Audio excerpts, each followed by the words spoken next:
I call Moana Mackie. Thank you, Mr Chair, and I'm happy to take a call on the title and commencement. And responding to the Minister's comments, I'm very disappointed that he didn't confirm that the funding that is needed by ESR to ensure that this is able to be carried out properly will be there. And I acknowledge the comments that were made by the Chair of the Committee in the debate on Part 2. But again, the most important part of the question that I was putting to the Minister and the Chair, the part that he hasn't answered yet, and I hope that he is will he guarantee that the money that is needed by the police and by ESR to ensure that this process... No, will he guarantee? Stand up and tell me that the money that they need will be there. Don't tell me that he's got a bit of paper which says that these are the figures that they need. Tell me that the government is going to give them that money, that there is no question that they are going to get the money that they need to be able to ensure that there is no risk of a miscarriage of justice, because that's what we're talking about here. And I was a little bit concerned to hear the Chair of the Committee, Chester Burrows, when he said, well, ESR already does chain of custody and they do it very well. Well, he's right.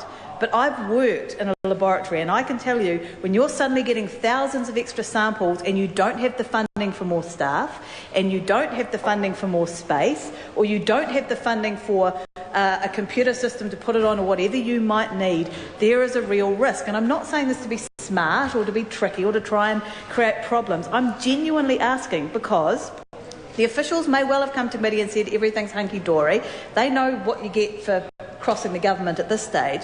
I know people who work at ESR who do this job, and they are concerned. They are worried, particularly with the financial pressures on the CRIs at the moment, the fact that they're having to look overseas to get work to be able to pay a 9% dividend to the government, which was never required of them, or wasn't required of them under the last government, because that money was able to be reinvested. 9% return, yes, but a dividend back to the government to pay for things like private schools and national standards, no. I want the Minister and the Chair to tell me that ESR is going to have the money that they need in order to ensure that we don't run any risk of a miscarriage of justice here. And I also want to go back to the Minister when he discussed the power of this technology, and he's absolutely right. This is incredibly powerful technology. It's being improved all the time. And I can't remember who said it, and I think it might have been Spider-Man, but he might have been quoting when he said, with great power comes great responsibility. And the responsibility on this House is to get it right, because this is a powerful technology. And I say to members, I don't want to sound, I feel like I'm sounding like a bit like a DNA denier, which I'm not, but I'm a realist, and I want this House to accept that there is a danger when it comes to juries around the infallibility of DNA, because DNA is not infallible like any technology. There could be human error, there could be deliberate planting. It's not infallible, but it's an incredibly powerful tool. If you go before a jury and you have DNA evidence against you, you're not in a very good position. Yeah. And the fact is that we need to be aware of this if we're going to be increasing our use of this technology, if we're not sure that the funding is going to be here to ensure that all the proper safeguards for this very powerful technology are there, then we need to make sure that the general public understand that while DNA is one of the best technologies that we have, and as I said in my second reading speech on this bill, you also have to remember that unlike a fingerprint where you take an entire fingerprint, at DNA you only test it at a limited number of loci. You're not testing the entire DNA profile of someone. So it's not like you're getting someone's entire genetic profile, and that needs to be understood.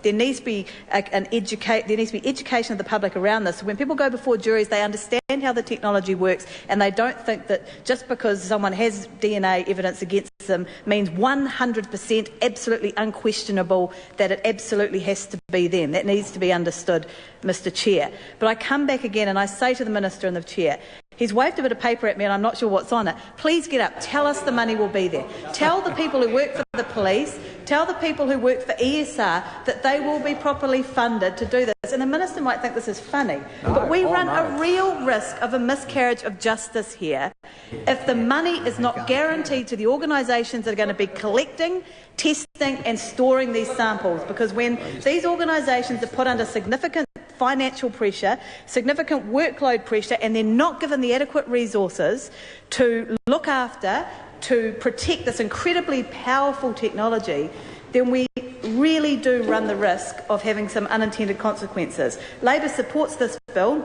But we just want to hear from the Minister, or the Minister for CRIs, who's sitting across here and hasn't taken a call yet, that the money is going to be there for ESR.